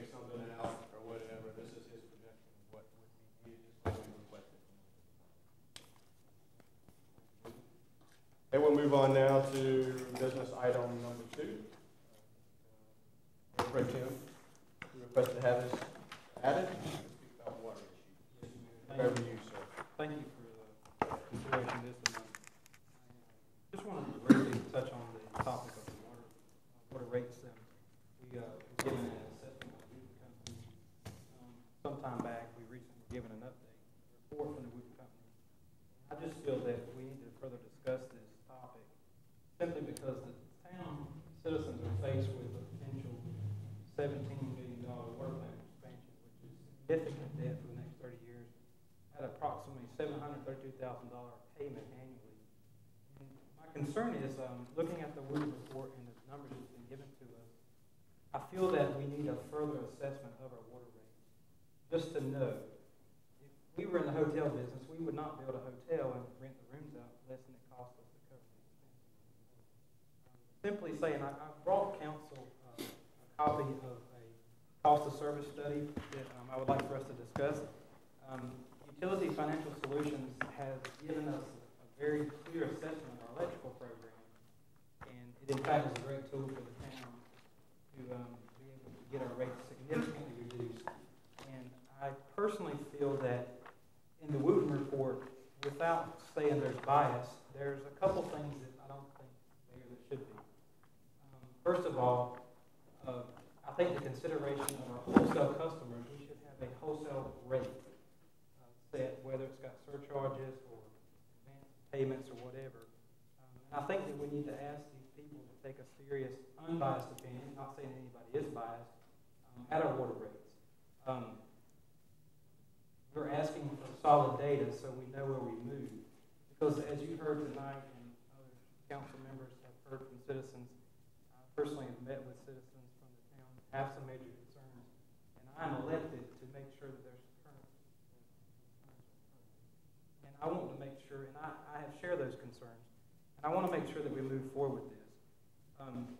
I would propose in further discussion with staff and council that we would consider entering into an agreement with the Utility Service Fund for a cost of service study of our water sewer program, and have them give us a breakdown of rates, have them classify every customer who buys water from us.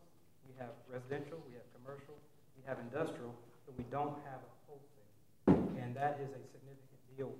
And I understand that when we set rates, it may affect people's decisions to buy.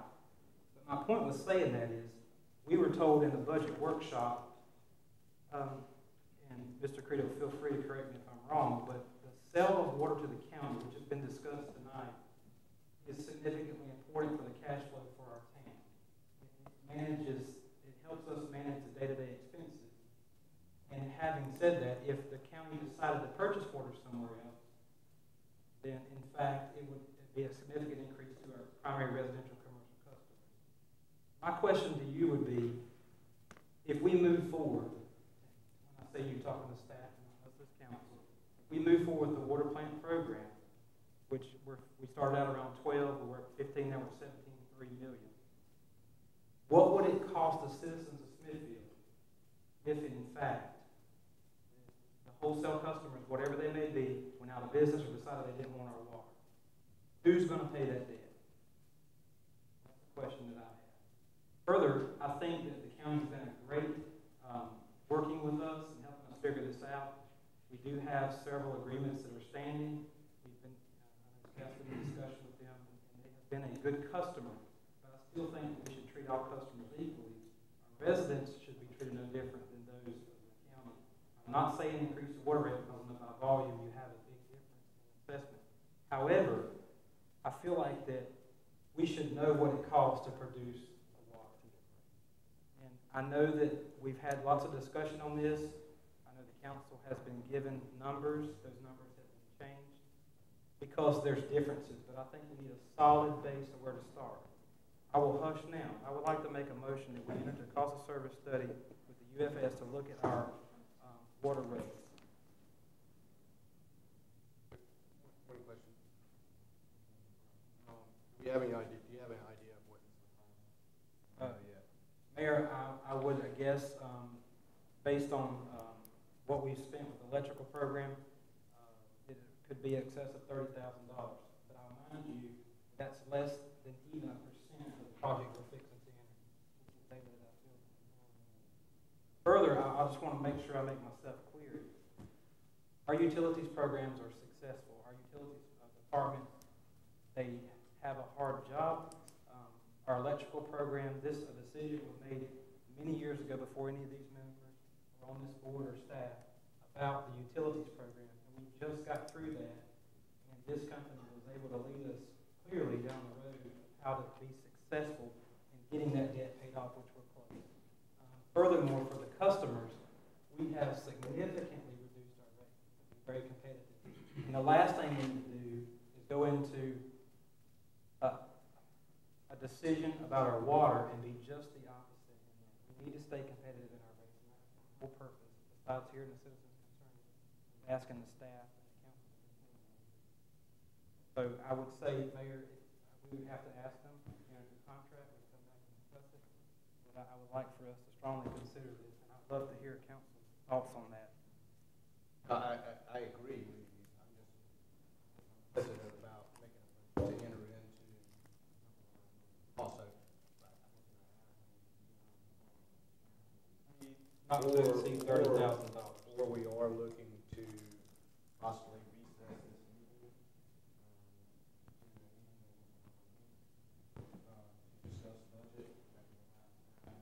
Possibly enough time to kind of get an estimate. Your suggestions for you. It's up to you then. Your motion. Well, I'll let the motion stand, and I'll let council.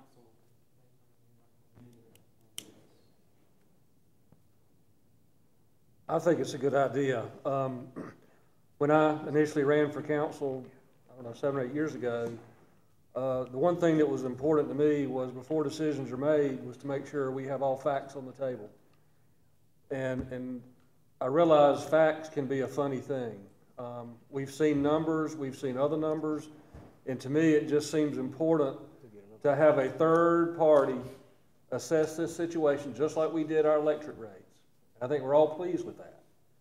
I think it's important not only most important to the citizens, but I think it's important to our staff and to this council to have a third party assess this situation and give us some guidance. I would like, Mayor Pro Tem Scott, that I amend your motion to request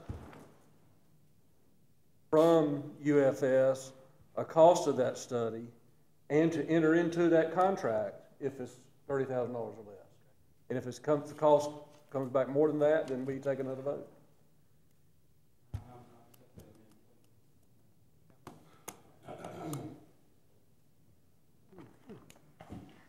So,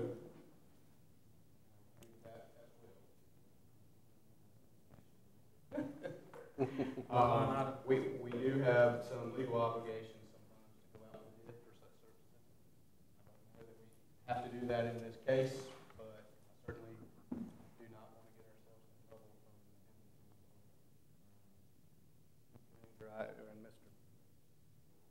Mr. Attorney, as far as going out for a bid. I don't know that we have to in this case. It's just a question. I don't know in my head, I can pull it as a statute. Why don't we bring this up next month? Timetable, I mean, next month's only April. You don't have to deal with it until June, really. I will stand firm that we select this company, we've done this one before, and again, there is proceed. They definitely have done a good job. I mean, I was very satisfied with the work that they did from the electrical standpoint. We have to have a bid, that's fine. I mean, I like the motion to stand.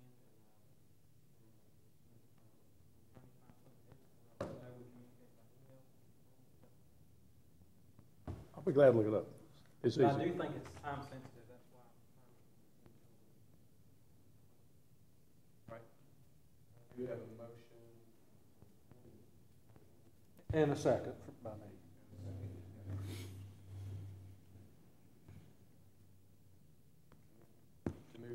Motion was to move forward, to go to this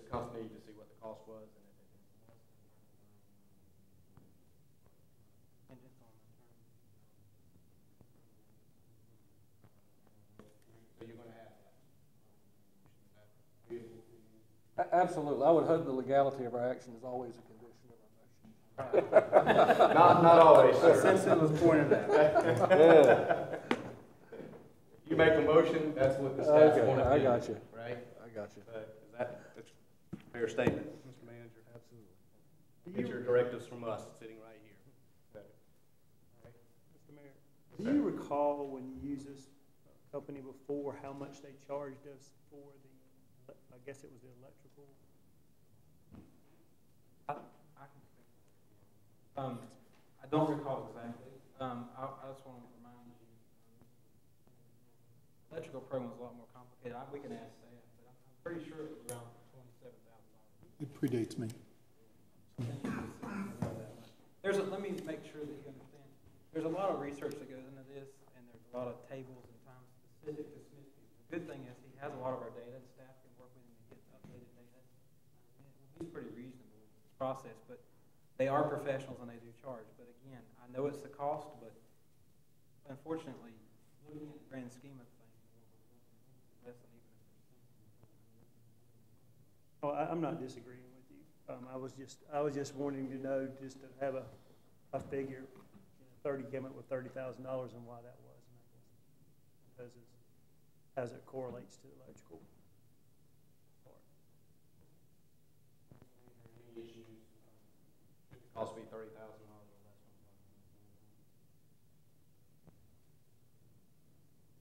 less. We have some budget issues in the water sewer department right now because we had $3.25 million in revenue that hasn't been taken in. We can always use fund balance. That's not a problem. Yeah, that's fine. All right, so we do have a motion and a second. Any other discussion?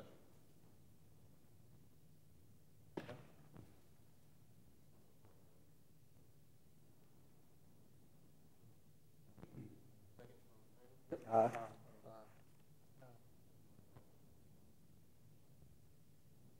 like to make a couple other comments too. Having to move forward with this, I think it's important that staff and we make sure that we understand that we need to consider all sales. I think that we have industrial, we have residential. Perhaps we should have a little information shared. Looking at capacity. It is the cost of the town sometimes not clear. Just like in the electrical program, residential meter runs continuous. Well, other businesses are faced with peaks.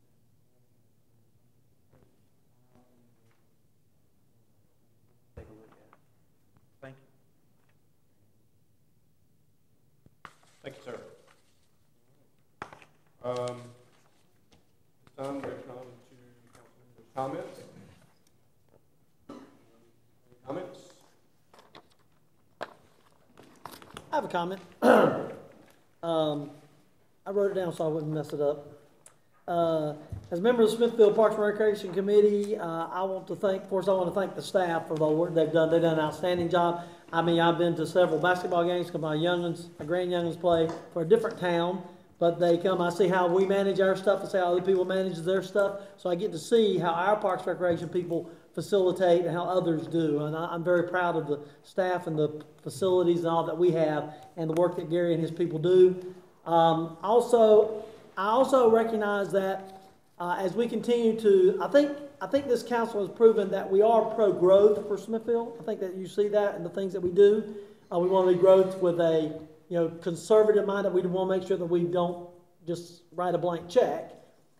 But having said that, we also, as we continue to try to look how we can be more competitive out there out there when we try to attract people to want to annex into the town of Smithfield, we were talking about make sure that we have water, make sure that we have facilities, make sure that we have our police covers, make sure we have. Well, Parks and Recreation is very important, especially as we recruit new younger people to our community.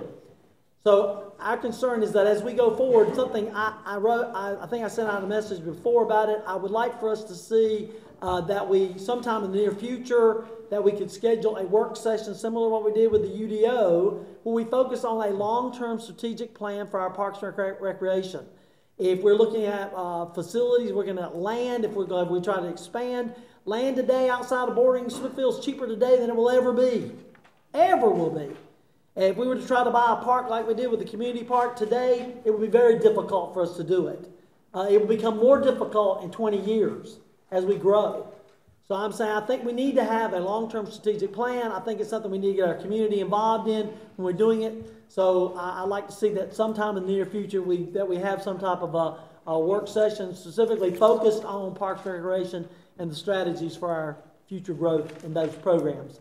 Because it's not just for our children, but it's for our adults too, with all the programs that we have. And as we grow, I think the emphasis on our UDO, emphasis that we want to make sure that we build our communities right. We need to build our Parks and Recreation and our facilities for that right at the same time. So thank you for your time. Anyone else? I was just going to say one thing that it sort of concerns me, and it's probably neither here nor there. A couple of months ago, we approved a subdivision in the county. They were not annexed. And the issue came up with providing them water. And we decided not to provide them water. That's not my issue. My issue is the county, the subdivision didn't want our water. They're going to get it from the county. And they were going to get it for, the inline customers going to get it from the county substantially cheaper than we were going to give it to the inline customer for. And that just sort of bothers me, that we're selling water to the county. And then I know they're not intentionally undercutting us, but they're selling it cheaper than we are to the end customer. And that just bothers me. Bothers me too. Think about it all. Mayor, I would like to address council issue. He and I have similar concern. Again, the county has been a good customer for us. I think perhaps all of our customers. We make decisions about rates. Sometimes it's hard to get the facts. But I would say that perhaps this council can continue to talk about it in a workshop. There are other communities have what they call a utility advisory board. That utility advisory board be made up of council members, other parties, citizens that have concerns, staff. And that utility advisory board can report to the council to help you with situations like our electrical program or water rates. I mean, it could be anything. We have a recreational advisory board. Why can't we have a utility advisory board? This board could potentially help with some of those concerns. I think that's a good idea.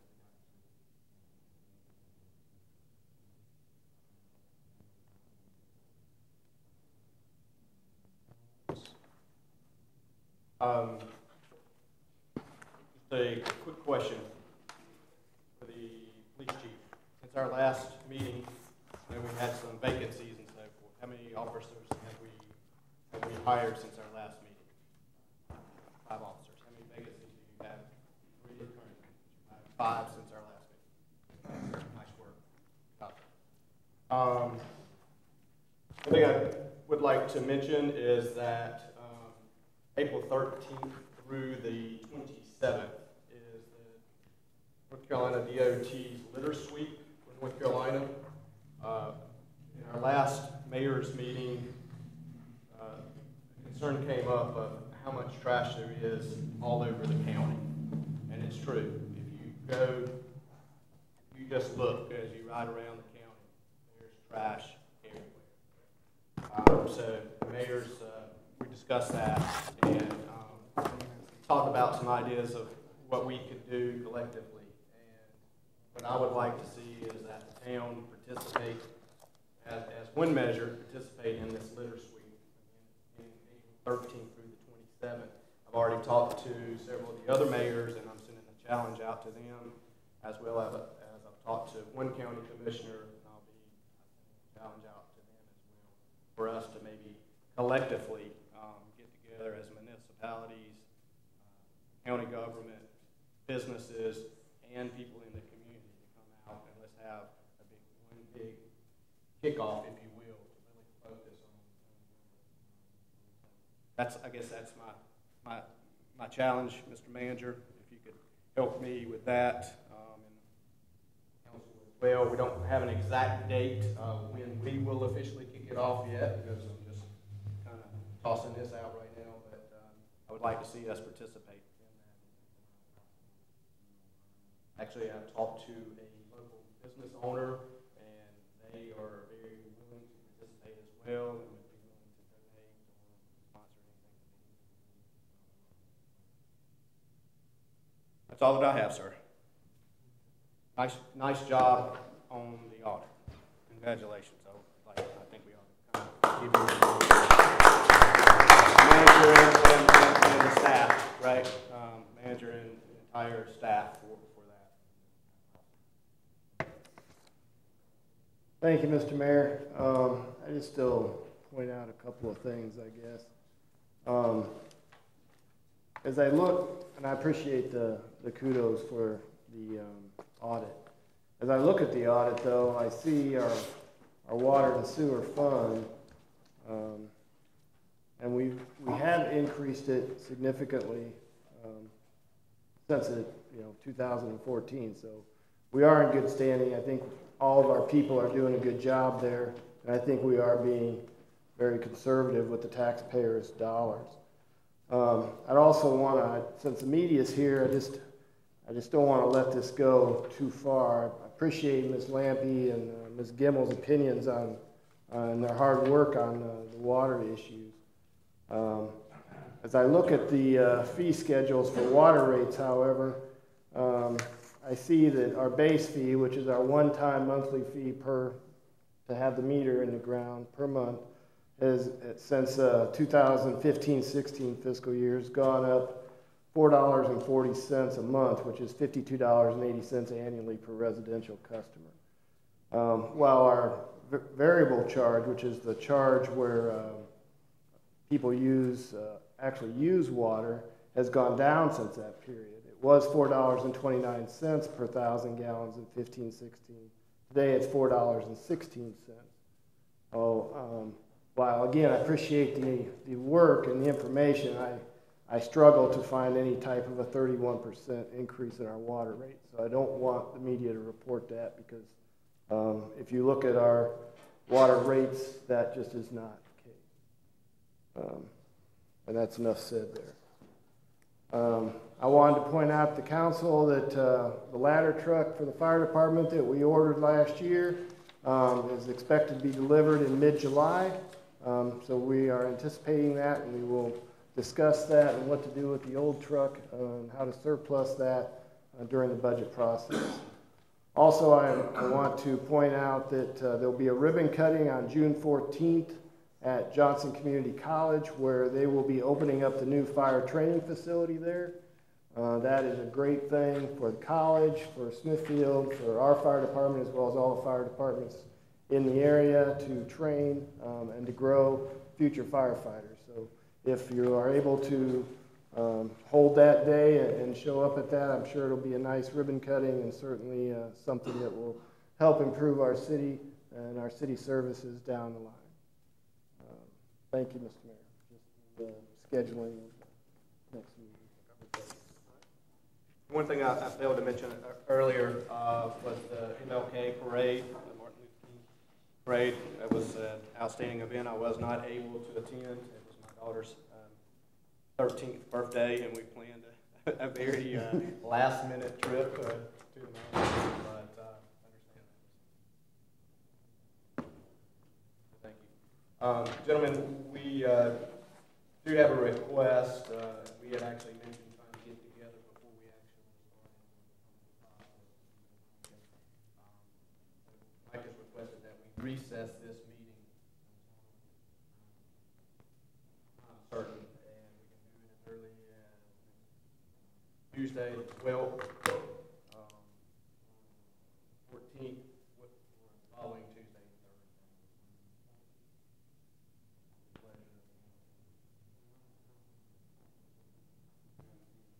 Any other dates? 14th, 19th, 21st, 26th, or 28th.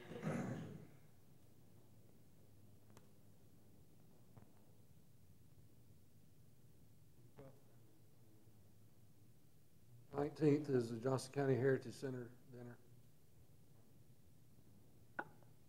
I think really, I'm pushed out, this is, because we get a lot of stuff, the 21st looks the best. When you said Tuesday or Thursday nights, that puts out far enough out, I think we could clear up things if you, unless you have a conflict. Well, one thing I cannot clear up is the 21st is my son's 16th. I understand that, can't do that. No, it Sorry, won't I had change. the 13th That's not gonna birthday, change. And now I've got the 16th birthday, so. Well, I could probably do the 19th.